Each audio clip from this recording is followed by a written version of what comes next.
Morning sir. Very good morning बेटा, very good morning. आवाज सुनाई दे रही है बेटा clear? Yes sir.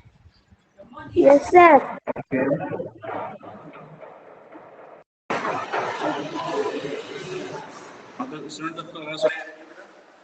Good morning sir.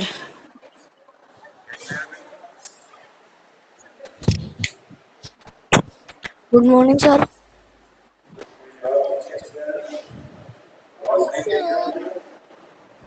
Sir बहुत धीरे आ रही है। Morning sir. No sir. आप कब भेजोगे चैप्टर्स की एक्सरसाइज?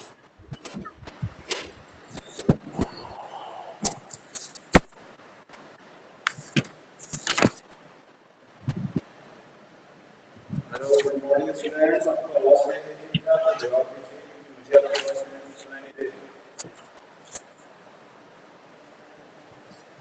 सर आप कब भेजोगे?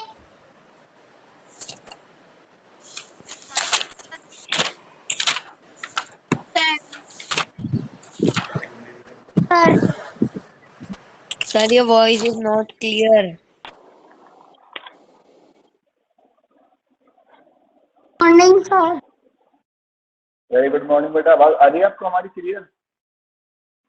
Yes sir. Okay okay. Actually क्या मुझे आपकी आवाज सर पेज नंबर। अभी पहले मेरी बात सुनिए। सर आज आप जियोग्राफी पढ़ा रहे हो क्या? जी बेटा, आज ज्योग्राफी पढ़ा रहा हूँ आपको। आपने अच्छी चीज नोटिस की है। मैं बिल्कुल ज्योग्राफी ही पढ़ा रहा हूँ आपको आज। तो उसके लिए पहले आप मेरी बात सुन लीजिए। आप सभी को पता है ना, हमारी ज्योग्राफी की क्लासेस शुरू हो चुकी हैं 1 तारीख से। 1 सितंबर से हमारी क्लासेस ज्योग्राफी की शुरू हो चुकी हैं। हमारी टीचमेंट ऐप पर टीचमेंट ऐप के ऊपर हमारी एक क्लास अलग से। माइक बंद कीजिए, अपना माइक म्यूट कीजिए और अब सुनिए ध्यान से। हमारे पास हिस्ट्री की क्लास के अंदर हिस्ट्री की क्लास यानी कि जो क्लास हम 8 बजे लेते हैं ना, यानी इस वक्त जो मैं क्लास लेता हूँ हिस्ट्री की क्लास में, हमारे पास है टोटल 132 स्टूडेंट। टीचमेंट ऐप में हमारे पास टोटल 132 स्टूडेंट एनरोल की क्लास में। तो जो ज्योग्राफी की जो क्लास अभी शुरू हुई है उसमें हमारे पास है ओनली 75 स्टूडेंट। ओनली 75 स्टूडेंट्स ही हैं जो कि हमारे ज्योग्राफी की क्लास में एनरोल्ड हैं। यानी कि हमारे पास 57 स्टूडेंट अभी तक ज्योग्राफी की क्लास में नहीं जुड़े हैं। हमारा लेसन नंबर 16 हो चुका है, लेसन नंबर 17 हो चुका है और अभी तक हमारे 57 स्टूडेंट जो हैं वो हमारी ज्योग्राफी की क्लास के अंदर एनरोल ही नहीं है। आई डोंट नो ऐसा क्यों हो रहा है। Excuse me sir. यस बेटा। सर आपने 16 और 17 चैप्टर के क्वेश्चन आंसर्स नहीं भेजे। नहीं बेटा, मैंने अभी नहीं करा, अभी नहीं करा है मैंने। आपको करवा दूंगा, लेकिन अभी जब मैं पूछ रहा हूँ उसका जवाब चाहिए मुझे आप सभी स्टूडेंट्स से कि ये 57 स्टूडेंट कम क्यों हैं हमारे पास। ज्योग्राफी का आपका क्या पेपर नहीं होगा क्या? जवाब दीजिए। ज्योग्राफी के मार्क्स आपके, तो फिर क्या रीजन है 57 स्टूडेंट? यस बेटा। सर हम तो रोज ज्वाइन होता है। यस आप तो होते हैं बेटा, लेकिन मैंने कहा ना ओनली 75 स्टूडेंट ही हमारे ज्योग्राफी की क्लास के अंदर ऐड हैं। 57 स्टूडेंट जो कि हमारे हिस्ट्री सिविक्स में ऐड हैं वो अभी तक ज्योग्राफी की क्लास उन्होंने ज्वाइन ही नहीं की है। प्रेजेंट होना तो बहुत दूर की बात है, मेरे पास उनकी रिक्वेस्ट ही नहीं है अभी तक। जितना आपकी ये जरूरी है ना हिस्ट्री सिविक्स, उतना ही आपकी ज्योग्राफी की क्लास भी जरूरी है। हिस्ट्री और सिविक्स मिला के 50% है और ज्योग्राफी अकेला 50% है आपका सोशल स्टडी का। मैं आपको बता रहा हूँ, अभी ध्यान रखिएगा इस चीज। पता नहीं ऐसा क्यों हो रहा है कि यहाँ तो ऐड है वहां पर ऐड ही नहीं है। इसीलिए मैं फिलहाल आपकी जो आज क्लास दे रहा हूँ ना, सिर्फ आज की बात कर रहा हूँ, मैं डेली की बात नहीं कर रहा। आज अभी हम लेक्चर नंबर 18 शुरू कर रहे हैं ज्योग्राफी का, जैसे कि मैंने यहाँ पर डाल भी रखा है। अभी आज ये जो पहली क्लास हम ले रहे हैं ये अपन शुरू करेंगे क्या, ज्योग्राफी पढ़ने वाला लेसन नंबर 18, ठीक है। और एक इम्पोर्टेंट आपकी इंफॉर्मेशन आपको और दे दूं, बहुत सारे स्टूडेंट्स जो कि ये बार बार पूछते हैं कि सर सिलेबस क्या है, तो सिलेबस मैं आपको बता रहा हूँ, लिख लीजिए अपनी कॉपी के अंदर या कहीं आप मार्क कर लीजिए। हिस्ट्री में आपके आने वाले हैं लेसन नंबर 1 to 6 यानी 1 से लेकर 6 लेसन। लेसन नंबर 1, 2, 3, 4, 5 एंड 6, 1 से लेकर 6 तक आपके आएंगे हिस्ट्री में। मैं बोर्ड के ऊपर लिख देता हूँ, आप यहाँ से अपनी कॉपी में लिख लें। सिलेबस है आपके, हम बात कर रहे हैं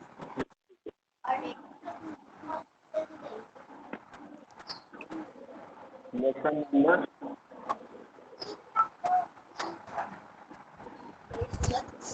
1 to 6 दिख रहा है ना आपको क्लियर? ये क्या आपको दिखाई दे रहा है clear? Yes sir. Yes sir. Sir आप इसके क्वेश्चन आंसर सेंड कर दिए क्या? Yes? सर आपने चैप्टर 6 के क्वेश्चन आंसर सेंड कर दिए क्या? नहीं, चैप्टर 16, 17 में सेंड नहीं करे मैंने। बहुत सारे स्टूडेंट्स जुड़े भी नहीं, उन्हें पता ही नहीं चलेगा कि सर ने क्या पढ़ा है, इसलिए मैंने अभी तक कुछ सेंड नहीं करा ज्योग्राफी का। हिस्ट्री का सिलेबस है आपके, लिख लीजिए नंबर 1 to 6। उसके बाद आ जाए आप ज्योग्राफी।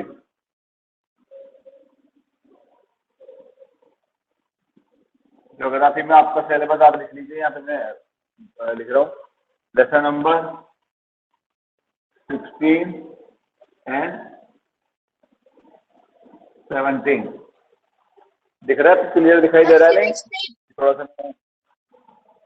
मेरे ज्योग्राफी का तो लिखो सर, फिक्स ही बता रहे हैं। और आपका सिलेबस है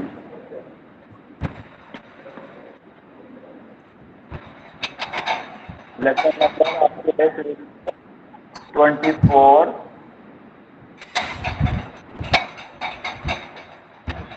25।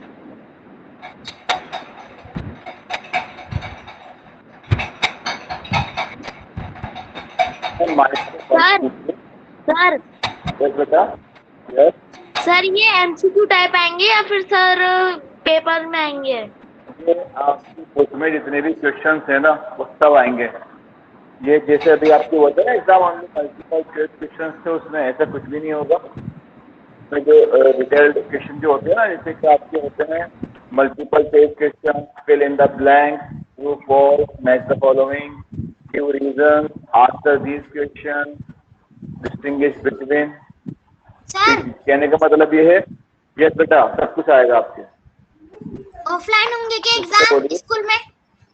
बताइए ऑफलाइन होंगे या ऑनलाइन होंगे, इसके बारे में आपको बता देंगे। अभी मैम की तरफ से कुछ इन्फॉर्मेशन नहीं है, जो बताया गया है मैं आपको वही बता रहा हूँ। आपके पेपर बन चुके हैं, मैं ऑलरेडी बना चुका हूँ पेपर आपका। तो आपके जो पेपर बनाया है ये बेटा। सर पेपर कब से है? Excuse me sir. Time table अभी, हाँ बेटा बोलिए।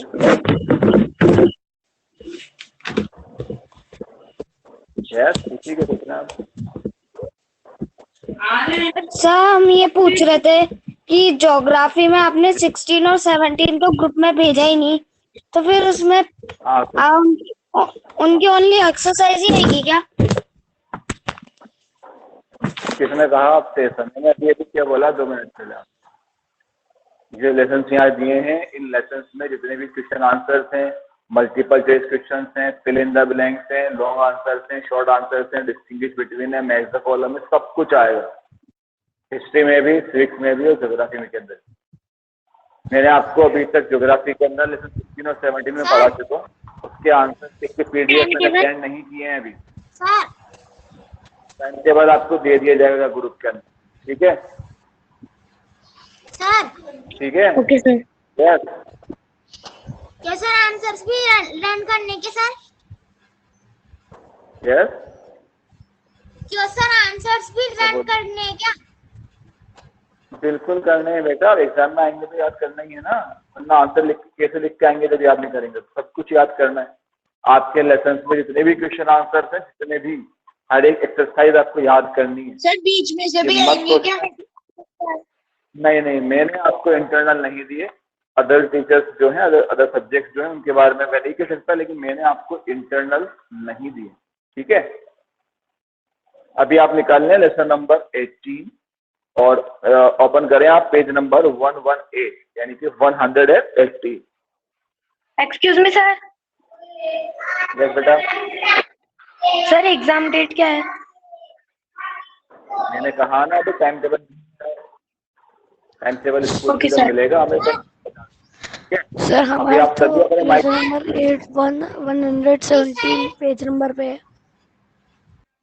मैं ऑलरेडी लेसन नंबर 18 शुरू कर चुका हूँ, एक क्लास की ले चुका हूँ मैं, और आपको इसीलिए नहीं पता क्योंकि आप में से 67 स्टूडेंट ज्योग्राफी की क्लास में एनरोल्ड ही नहीं है। यानी आपके लेसन नंबर 16 और 17 आपके अभी एग्जाम में आएगा, तो आपने पढ़ाई, कितनी अच्छी बात है, बहुत अच्छी बात है। नुकसान किसका हो रहा है? आपका हो रहा है, हमारा नहीं है। इतनी बार ग्रुप के अंदर, व्हाट्सएप ग्रुप के अंदर लिंक शेयर किया है, मेन ग्रुप में भी और हमारा जो थ्योरी ग्रुप है वहां पर भी।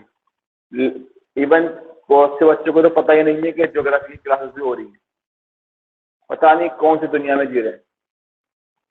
सर यस सर फिर आप ज्योग्राफी की क्लास में भी ये वाला सब्जेक्ट पढ़ाओगे क्या, ज्योग्राफी? आज ज्योग्राफी की क्लास में मैं आपको पढ़ाऊंगा हिस्ट्री सिविक्स। अभी जो मेरा आज तो ये फर्स्ट पीरियड हिस्ट्री सिविक्स होता है ना हमारा, इस पीरियड में ज्योग्राफी लेने का रीजन यही है कि बहुत सारे बच्चे जिनको पता ही नहीं है ज्योग्राफी की हमारी शुरू हो चुकी है ना, उनके लिए ये आज मैंने फर्स्ट पीरियड ज्योग्राफी का लिया। ठीक है, आज की जो ज्योग्राफी की जो क्लास होगी ना हमारी, ठीक है ना, 12:30 पे जो होती है हमारी क्लास, यस सर। तो वो उस वक्त हम पढ़ेंगे आज हिस्ट्री सिविक्स। ये सिर्फ आज के लिए है, कल से वही सेम टाइम टेबल रहेगा 8 बजे, यानी कि जो पहली क्लास होगी वो हिस्ट्री सिविक्स की ही होगी कल से। ठीक है, और 12:30 पे हमारी क्लास होती है ज्योग्राफी की, तो कल ज्योग्राफी की क्लास ही होगी 12:30। ठीक है, अभी आप सभी अपने माइक म्यूट कीजिए और निकाल लीजिए पेज नंबर 118 और यहाँ पर आपको हेडिंग मिलेगा नीचे इम्पोर्टेंट। यस बेटा। Please side, yes please side, yes, screenshot लेंगे सर। स्क्रीनशॉट क्यों ले रहे हैं, लिख लीजिए। 3 सब्जेक्ट 3 अलग अलग ही तो हैं। Excuse me sir. यस बेटा। सर आप चैप्टर के बीच में यस यस, 12:30 वाले पीरियड में क्या पढ़ाओगे? सॉरी बेटा, क्या बोल रहे हैं आप? सर 12:30 पे ज्योग्राफी का पीरियड होता है ना, जी बेटा। वो उसमें क्या पढ़ाओगे? उस वक्त आज हम 12:30 पे जो हमारी क्लास होगी ना ज्योग्राफी की, आज वहाँ पर हम स्टैटिस्टिक्स पढ़ने वाले हैं। बता सकते हो, तीसरी बार बोल रहा हूँ। आज जो हमारी ज्योग्राफी की क्लास की टाइमिंग 12:30 से लेके 1 बजे 5 मिनट है ना, उस टाइम पे सिर्फ आज की बात कर रहा हूँ मैं। यस बेटा। चैप्टर के बीच में से आएंगे क्या? नहीं आएंगे चैप्टर के बीच में से, ओनली आपके जो क्वेश्चन आंसर है वही आएंगे। इंटरनल मैंने नहीं दिए हैं। और अभी निकाले आप पेज नंबर 118 शुरू कर रहे हैं हम। पूछा था क्योंकि सर ने पूछा था क्योंकि पहले आपने बोला था ना कि चैप्टर के पहले आपने चैप्टर के बीच में से दिए थे ना पहले भी एग्जाम में, इसलिए पूछ रहा था। हाँ बेटा, पहले तो मैंने जो पहले दिए थे तो मैंने बताया। इस बार सर इस बार नहीं आएंगे, इस बार इंटरनल नहीं आएंगे। नहीं बेटा, नहीं आएंगे। ओके अभी सर। अपना माइक म्यूट कीजिए। पेज नंबर 118, यहाँ पर आप हेडिंग देखिए, नीचे की तरफ हेडिंग मिलेगी ब्लू कलर से, इंपॉर्टेंस ऑफ द लैटिट्यूड। ये जो लैटिट्यूड है उनकी इंपॉर्टेंस क्या है। अब जो बच्चे ज्योग्राफी, अभी माइक म्यूट कर लो, कोई तरह नहीं है, माइक बंद कीजिए अपना। जो भी डाउट्स हैं ग्रुप में पूछिएगा बाद में, अभी क्लास के बाद माइक म्यूट कर लीजिए for and listen carefully. Page number 118, importance of the latitude. अब जो बच्चे पढ़ रहे हैं जिनको पता है कि हम पढ़ चुके हैं लैटिट्यूड्स के बारे में, हम पढ़ चुके हैं क्या होते हैं। ग्लोब के बारे में हमने पढ़ा, लॉन्गिट्यूड के बारे में थोड़ा बहुत हमने पढ़ा, आगे पढ़ेंगे डिटेल में। तो अभी हम पढ़ने वाले हैं इंपॉर्टेंस ऑफ द लैटिट्यूड के। जो लैटिट्यूड है इनकी क्या इंपॉर्टेंस है, क्यों जरूरी है, क्या क्यों महत्वपूर्ण है हमारे लिए। तो latitudes have an importance of its own. तो लैटिट्यूड जो है इनकी अपने आप में काफी इंपॉर्टेंस है। By means of latitude we can very easily form an idea of the temperature of a place. तो बाय मीन्स ऑफ लैटिट्यूड यानी कि अगर हमें बताया जाए कि भाई इस पर्टिकुलर जोन के अंदर कोई कंट्री है, तो हम उसके मतलब अपनी माइक को म्यूट कीजिए, बंद कीजिए माइक अपना।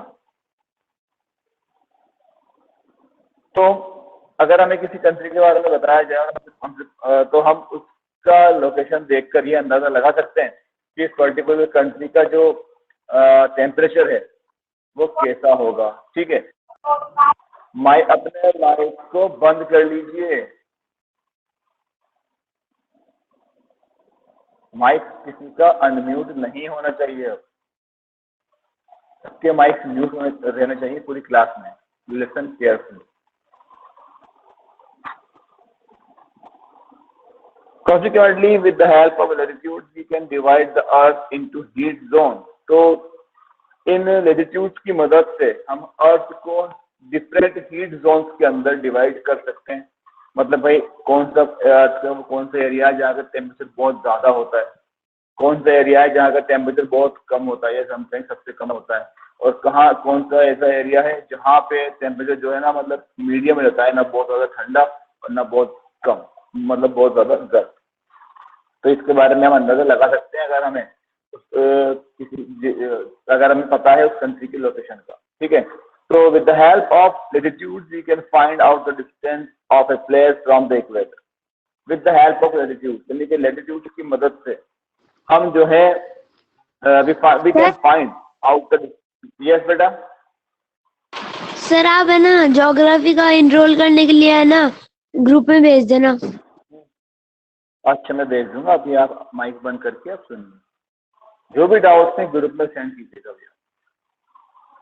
With the help of latitudes we can find out the distance of a place from the equator। यानी कि latitudes की मदद से हम ये पता लगा सकते हैं कि कोई भी कंट्री, कोई भी प्लेस जो है अर्थ पे वो इक्वेटर से कितना डिस्टेंस पर है, कितने दूरी पर है। और सिंपल सी बात है, देखिए जो भी प्लेस इक्वेटोरियल लाइन से जितना ज्यादा दूर होगा वहां का टेम्परेचर उतना ही कम होगा, मतलब वहां पे ठंड उतनी ही ज्यादा होगी। और जो भी जगह इक्वेटर के जितना ज्यादा करीब होगी वहां का टेम्परेचर उतना ही ज्यादा होगा। क्यों? क्योंकि इक्वेटोरियल जोन या हम कहें टॉरिड जोन ये वो जगह है जहां पर पूरे साल सनरेज जो है बिल्कुल सीधी पड़ती है। और सनरेज जब पूरे साल सीधी पड़ेंगे तो जाहिर सी बात है वहां का जो तापमान होगा, जो टेम्परेचर होगा वो भी पूरे साल बहुत ज्यादा होगा। ठीक है, so with the help of latitudes we can find out the distance of a place from the equator।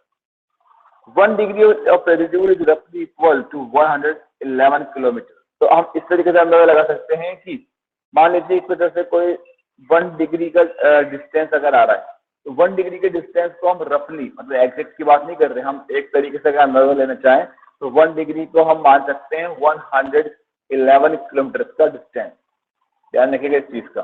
तो although longitudes, latitudes help us to find out the exact location of a place। और जैसे कि हमने पढ़ा था lesson की शुरुआत में कि ये जो latitudes हैं और ये जो longitudes हैं ये इन्होंने अर्थ के ऊपर एक ग्रिड जैसा बना रखा है, एक जाल जैसा बना रखा है। ये तो हमारे latitudes हैं और ये हमारे longitudes हैं, तो इनकी वजह से अर्थ के ऊपर एक जाल के जैसा बना हुआ है और इसकी मदद से हम किसी भी पर्टिकुलर एरिया की एग्जैक्ट लोकेशन का पता लगा सकते हैं। अब जो क्लासेस अटेंड कर रहे हैं उनको पता है कि मैं क्या बोल रहा हूँ। जिन्होंने आज फर्स्ट टाइम ज्योग्राफी पढ़ रहे हैं ना, सारी बातें उनके सर्वे से निकल रही होंगी कि सर क्या हवाला। ठीक है, आगे है आपके heading heat zones of the world.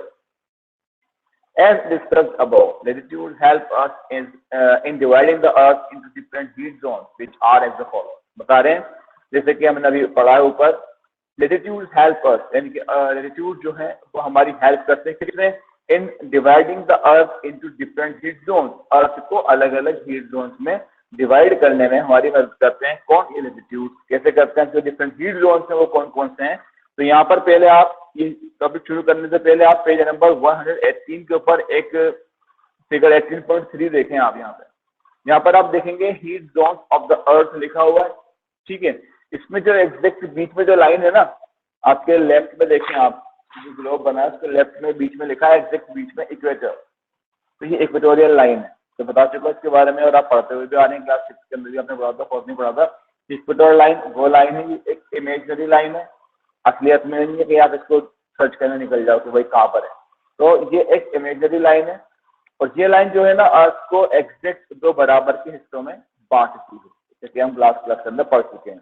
ठीक है, तो ऊपर वाला जो हिस्सा है अर्थ का, जो हाफ जो हिस्सा है ना, जैसे कि मैं आपको बोर्ड पे दिखाता हूँ आपको, ये हमारा मान लीजिए क्या है, अर्थ है। ठीक है, और ये हमारी जो इक्वेटोरियल लाइन है वो ये लाइन है, दिख रही है आपको, दिखाई दे रही होगी आई थिंक आपको। तो ये जो लाइन है ये लाइन बीच में, ये लाइन जो है ना अर्थ को 2 इक्वल हाफ के अंदर डिवाइड करती है।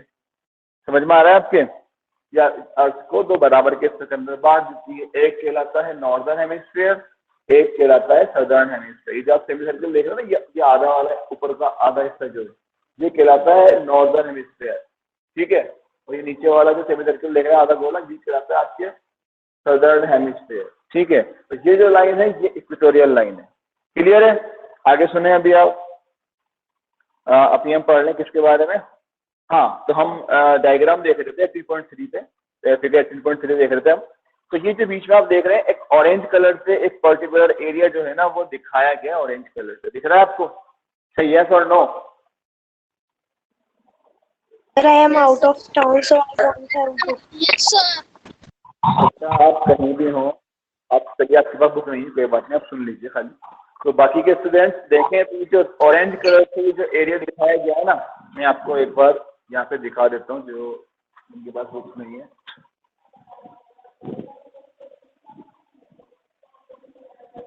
ये वाला जो एरिया है, ये वाला जो एरिया है, आई होप आपको दिखाई दे रहा होगा। ये जो एरिया है ये कहलाता है टॉरिड जोन। क्या कहलाता है ये? इसको हम हॉट जोन भी कह सकते हैं और इसको हम टॉरिड जोन भी कह सकते हैं। ठीक है, तो ये जो एरिया है ना ये सबसे ज्यादा गर्म हिस्सा है।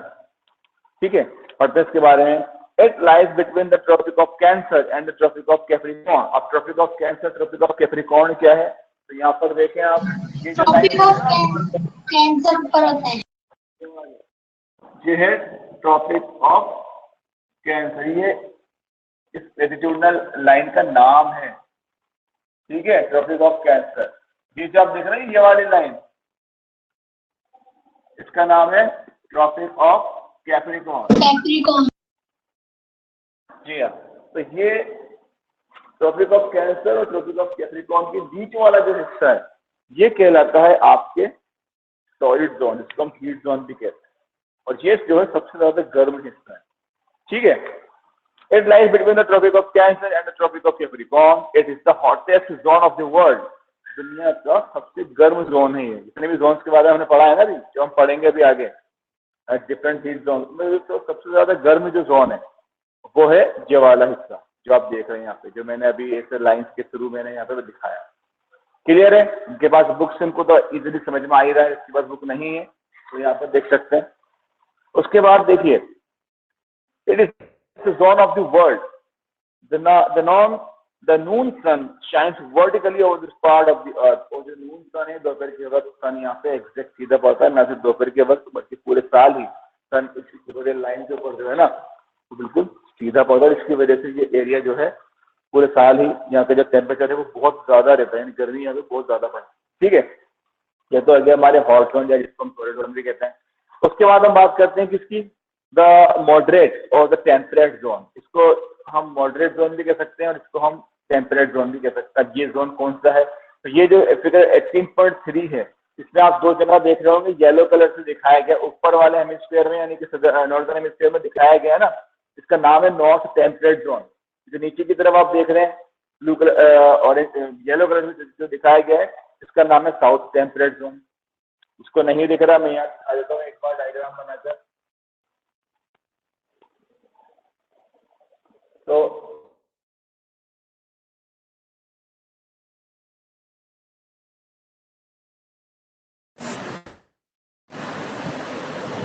हेलो, आपको आवाज आ रही है बेटा? Yes sir। Yes, sir. Yes, sir. Yes sir.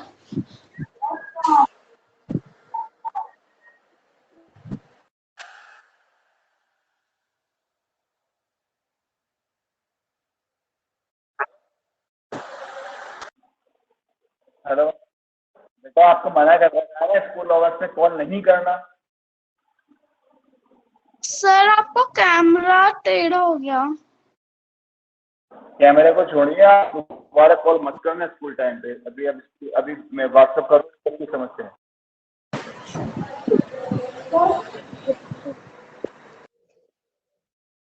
Sir sir hello, आवाज सुनाई दे रही है बेटा आपको? Yes sir.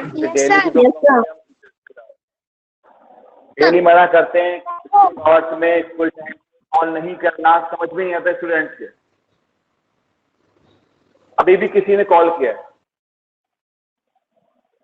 मत किया कीजिए कॉल स्कूल आवर्स में। मना कर रखा है, मैंने मैसेज भी डाला था परसों। स्कूल आवर्स में कॉल नहीं करना है टीचर्स को। टीचर अगर क्लास ले रहे होते हैं तो उन्हें बहुत दिक्कत होती है, समझ में नहीं आती कोई चीज। खैर आगे देखिए, हम बात कर रहे थे टेम्परेट जोन्स की। तो ये जो मैंने आपको दिखाया ना, ये एरिया जो मैं बता रहा हूँ आपको, और ये वाला जो एरिया आप देख रहे हैं, ये दोनों जो एरियाज हैं ये कहलाते हैं टेम्परेट जोन। ये है नॉर्थ टेम्परेट जोन और ये है नीचे वाला जो आप देख रहे हैं ये है साउथ टेम्परेट जोन। ठीक है, इसको हम मॉडरेट जोन भी कह सकते हैं। ये बीच वाला हिस्सा है, ये जो एरिया है यहाँ का जो टेम्परेचर है ना तो बहुत ज़्यादा होता है और ना बहुत कम होता है। ठीक है, देखें इसके बारे में पढ़ते हैं। It lies between the Tropic of Cancer and the Arctic Circle. जैसे कि हमने पढ़ा कि ये जो है ये ट्रॉपिक ऑफ कैंसर और आर्कटिक सर्किल के बीच में होता है। और नीचे की तरफ अगर हम बात करें तो ये होता है ट्रॉपिक ऑफ कैप्रिकॉर्न। और ये जो देख रहे हो ना ये लाइन, इसका नाम है अंटार्कटिक सर्किल। इनके बीच वाला जो एरिया है ये कहलाता है आपके मॉडरेट जोन, या फिर इसको हम टेम्परेट जोन भी कह सकते हैं। ठीक है, आगे है the sun is never overhead in this zone. Sun जो है, सूरज जो है, इन एरियाज में कभी भी सीधा एकदम डायरेक्ट नहीं पड़ता, जिसकी वजह से यहाँ का जो टेम्परेचर है ना वो मॉडरेट रहता है, ना तो बहुत ज्यादा और ना बहुत कम, बीच का रहता है। ठीक है, आगे है it is neither very hot in summer not very cold in winter. यानी कि सर्दी में ना तो यहाँ पे सर्दी बहुत ज्यादा होती है और गर्मी में यहाँ पे गर्मी भी बहुत ज्यादा नहीं होती। टेम्परेचर जो है ना वो ठीक ठाक रहता है, बीच का रहता है। It is therefore called the temperate zone, और इसीलिए इसको टेम्परेट जोन कहा जाता है। ध्यान रखिएगा इस चीज का। आगे है आपके द कोल्ड और द फ्रिजिड जोन। अब ये जो आप देखें फिगर 118 देखें आप, यहाँ पर आपको बिल्कुल जो ग्लोब है उसमें बिल्कुल ऊपर की तरफ दिख रहा होगा फ्रिजिड जोन, ब्लू कलर से दिखाया गया है, और ठीक नीचे दिखाया गया ब्लू कलर से। तो ये दोनों ही फ्रिजिड जोन है, एक नॉर्दर्न हेमिस्फीयर में है ऊपर वाले में, एक सदर्न हेमिस्फीयर में नीचे वाले में। दिख रहे हैं आपको? पढ़ते हैं इसके बारे में। It lies between the Arctic Circle and the North Pole in the northern hemisphere and Antarctic Circle and the South Pole in the southern hemisphere. यानी कि जिनकी लोकेशन है वो क्या है, अगर हम बात करें नॉर्दर्न हेमिस्फीयर में सारी जगह की, तो इसकी जो लोकेशन है वो है आर्कटिक सर्किल, और जो हमारा नॉर्थ पोल है, आर्कटिक सर्किल और जो नॉर्थ पोल है उसके बीच का जो एरिया है ये आता है इस तरीके। अपने माइक को बंद कर लीजिए बेटा, और दूसरी माइक म्यूट कर लो बेटा, माइक बंद कर लीजिए। बार बार माइक कैसे ऑन आता है आपको ऑटोमेटिक क्यों टच करते हैं स्क्रीन को? तो डाउट हो तभी आप माइक को अनम्यूट करें, अदरवाइज आप टच मत किया कीजिए अपने मोबाइल स्क्रीन। सुनिए ध्यान से। और दूसरी तरफ अगर हम बात करें साउथ, जो हमारे सदर्न हेमिस्फीयर है वहाँ पर अगर हम बात करें नीचे की तरफ, तो ये अंटार्कटिक सर्किल और जो साउथ पोल है उसके बीच वाला जो हिस्सा है, ये वाला जो खाली जगह देख रहे हो ना, ये कहलाता है आपके फ्रिजिड जोन। ठीक है, पढ़ते हैं इसके बारे में। It is the coldest part of the earth where the sun's rays are very slanting. ये जो है अर्थ का कोल्डेस्ट पार्ट है, सबसे ज्यादा ठंडा एरिया है। ठीक है, where the sun's rays are very slanting, और यहाँ पे जो सन्स रेज हैं उसकी जो किरणें हैं ना वो बहुत ज्यादा तिरछी पड़ती हैं, एकदम मतलब बहुत कम पहुंच पाती। सीधा पड़ना तो दूर की बात है, जो पहुंचती है वो भी ना के बराबर या कहीं भी बहुत ही कम पहुंचती हैं। ठीक है, जिसकी वजह से जहाँ का जो टेम्परेचर है वो हमेशा बहुत कम रहता है, यानी कि पूरे साल इन दोनों एरियाज में ठंड रहती है। बर्फ की बहुत मोटी लेयर जो है इन दोनों ही जोन्स पे जमी रहती है साल पूरे साल। Here the summers are short and the cold and cold। यहाँ की जो गर्मी के जो मौसम होता है ना यहाँ पे, ये भी कैसे होता है, ये बहुत कम वक्त के लिए आता है और गर्मी होने के बावजूद भी यहाँ पे टेम्परेचर बहुत कम रहता है, ठीक है। While winters are extremely cold, और यहाँ पे जो विंटर सीजन जो है, सर्दी का जो मौसम है वो तो बहुत ही ठंडा होता है, ठीक है। तो ये थे आपके heat zone of the world. एक बार मैं आपको जल्दी से रिकेप करवा दूं इसका। बीच वाला जो जोन आप देख रहे हैं ऑरेंज जोन कहलाता है, ठीक है, जो आपकी बुक में ऑरेंज कलर से दिखाया गया फिगर 18.3 में। इसके अलावा इस ऑरेंज कलर के ठीक ऊपर और ठीक नीचे आपको मिलेगा येलो कलर, जो कि इंडिकेट कर रहा है किसको, नॉर्थ टेम्परेट जोन और साउथ टेम्परेट जोन को। ये बीच वाला हिस्सा इसको मॉडरेट जोन भी कहते हैं। इसके अलावा एग्जैक्ट टॉप पर देखिए और बिल्कुल नीचे देखें आप, यहाँ पर आपको ब्लू कलर से दिखाया गया है, ये जोन कहलाते हैं फ्रिजिड जोन। और ये जोन जो है इनकी जो लोकेशन है वो दोनों पोल्स पर है, ठीक है, एक नॉर्थ पोल में एक साउथ पोल में। पूरे साल यहाँ पे ठंड रहती है, तापमान बहुत कम रहता है, बर्फ की बहुत मोटी परत पूरे साल यहाँ पे जमी रहती है। रीजन क्या है, रीजन ये है कि यहाँ पे सनरेज जो है पूरे साल ना के बराबर पहुंचती है, ये बहुत ही कम पहुंचती है, ठीक है। तो ये हो गया आपकी कोल्ड जोन या जिसको हम फ्रिजिड जोन भी कह सकते हैं, ठीक है। ये हो गया हमारे different season of the world. अब आगे शुरू करें उससे पहले आपको बता दूं, अभी हमारी क्लास का जो टाइम है ना वो ऑलरेडी हो चुका है। तो आप क्लास लीव करने से पहले मेरी एक बात जिससे सुनने ध्यान से, मैं अभी अगले 2 मिनट के अंदर आपके ग्रुप के अंदर ना लिंक शेयर करने वाला हूँ ज्योग्राफी की क्लास का। क्योंकि 57 स्टूडेंट्स जो है ना जिन्होंने अभी तक एनरोल नहीं करवाया है ज्योग्राफी की क्लास में, वहाँ पर फौरन मुझे hand to hand request send करें। और रिक्वेस्ट सेंड करने के बाद थोड़ा सा वेट करें, थोड़ा पेशेंस रखें। ऐसा नहीं कि सर आपने हमें अभी तक एक्सेप्ट नहीं करा, हमें अप्रूवल नहीं दिया, ऐसा ना करें। आप मुझे रिक्वेस्ट सेंड करें, विद इन 2 और 5 मिनट मैं आपकी रिक्वेस्ट को अप्रूव कर दूंगा, ठीक है। Goodbye. और हाँ, वन मोर थिंग दैट आप सभी को ज्योग्राफी की कॉपी अलग से बनानी है। हिस्ट्री की कॉपी अलग बनी है, ज्योग्राफी अलग बनेगी और सिविक्स की कॉपी आपने अलग से बनाई रखी है। तो 3 डिफरेंट कॉपीज आपकी बनी, ध्यान रखिएगा। हिस्ट्री की कॉपी ऑलरेडी अलग अलग है, ज्योग्राफी की कॉपी भी आपकी अलग बनी, ठीक है। सिलेबस मैंने यहाँ पे लिख दिया है, बता चुका हूँ। एक बार वापस से इसको मैं रिवाइज करा दूंगा। आज हमारी जो क्लास होगी 12:30 के ऊपर, वहाँ पर मैं आपको बता दूंगा। अभी आप कुछ पूछ रहे थे बेटा? सर आपने लेसन 16, 17 करवा दिए क्या? बेटा मैंने कम से कम 2 या 3 बार बताया इसी क्लास के अंदर कि मैंने 16 और 17 अभी नहीं कराया। आप पता नहीं सर हम क्लास को लीव कर सकते हैं क्या? फौरन लीव कर दीजिए।